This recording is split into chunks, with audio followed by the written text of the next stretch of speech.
ওকে, রান্না কমপ্লিট হয়ে গেছে। দেখি তুমি আজকে কি বানিয়েছো। এটা মাটন না? ওয়াও, দারুণ দারুণ স্মেল এসছে। আর এটা পিস পোলাও করেছো না? দেখি কি করেছো। দেখো দেখো। ও রে না, খেতে খেতে উঠে গিয়ে ভিডিও করছে, আমার এক্সপ্রেশনটা নেবে বলে।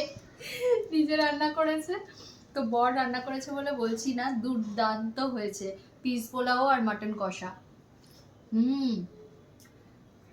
আমি নর্মালি মাটন খাই না, কারণ মাটনের যে স্মেলটা থাকে সেটা আমি নিতে পারি না। তো বিয়ের পর ও মাটন করার পর থেকে আমি মাটন খাওয়া শুরু করেছি। খুব সুন্দর মাটনটা বানায়, একটুও স্মেল থাকে না, আর ভীষণ নরম তুলতুলে হয়ে যায়। তো অসাধারণ হয়েছে, বর করেছে বলে বলছি না। পিস পোলাও আর মাটনটা দুর্দান্ত খেতে হয়েছে, দারুণ টেস্টি। তো আমাদের সানডে জমজমাট।